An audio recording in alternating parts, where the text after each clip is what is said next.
ইসলাম মানে যেরকম তন্ত বাবা বর্তমান সমাজে শান্তি আছে নাকি?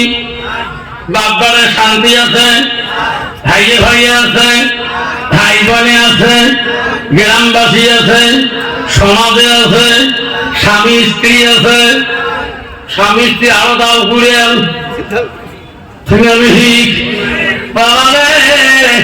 বর্তমান শান্তি নাই। নবী বলল ফাতেমা যখন আব্বা পৃথিবীর কোন বাড়িটা জান্নাতি বাড়ি? নবী বলল মা যে বাড়িটা স্বামী স্ত্রী গভীর ভালোবাসা থাকে মা সেই বাড়িটা হলো জান্নাতি বাড়ি। সুবহানাল্লাহ। বর্তমান মাল্টি বলছে নারী আছে, শান্তি তো দূরের কথা, স্বামী বাড়ি গেলে কোনদিন শান্তি মতন একটা মিষ্টি মুখে কথা বলে না। যেরকম ঠিক না ঠিক? আল্লাহ রাসূল বলল ওয়াজাউজুহা আহাদিন, নবী বলল কোন একটা মেয়ে যখন স্বামী বাড়ি যায়, ওয়াজাউজুহা মানে হলো স্বামী, আহা মানে তার উপরে যদি ও স্বামী রাজি খুশি হয়ে যায়, আমার রাসূল বলল দাখালাতিল জান্নাত, সে মেয়েটা সর্বপ্রথম জান্নাতে যাবে। নাই থাকবে? কিন্তু বাবা বর্তমান যুগের নারী শান্তি বা দূরের কথা, স্বামী বাড়ি গেলে রে বা মানুষ মতো মতো উদ্ভুত হয়। আছে না নাই? নারী কয় মোটা জানেন না?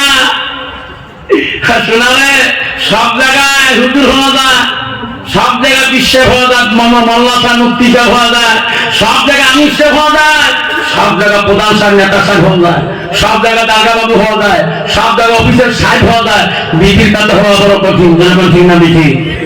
অন্য কোন অফিসার বাড়ি গেলে বউ তুমি কয় স্যার ভাত খাও,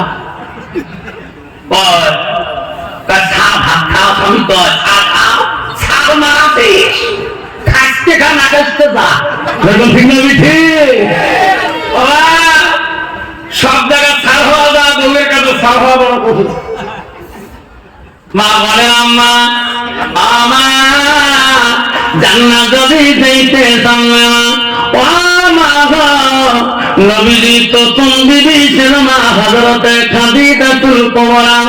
মা রে নবীজির দ্বিতীয় বিবি ছিল হযরতে সাউদা রাদিয়াল্লাহু তাআলা। মা গো নবীজির তৃতীয় বিবি ছিল হযরতে মা আয়েশা সিদ্দিকা।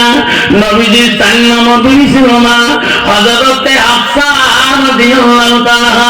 ৫ নম্বর বিবি ছিল মা হযরতে যায়েনব রাদিয়াল্লাহু তাআলা। মা নবীজির ৬ নম্বর বিবি ছিল মা হযরত উম্মে হাবিবা। নবীজির ৭ নম্বর বিবি ছিল মা হযরতে মাইমুনা। নবীজির ৮ নম্বর বিবি ছিল মা হযরতে সুফিয়া। নবীজির ১০ নম্বর বিবি ছিল মা হযরতে রায়হানা। নবীজির ১১ নম্বর বিবি ছিল মা হযরতে মারিয়া। নবীজির করতে গিয়ে জীবনে ১১ জন স্ত্রী চলে যায়, কোন স্ত্রী দ্বারায় নবীজি কোনদিন কষ্ট পায় নাই। সুবহানাল্লাহ।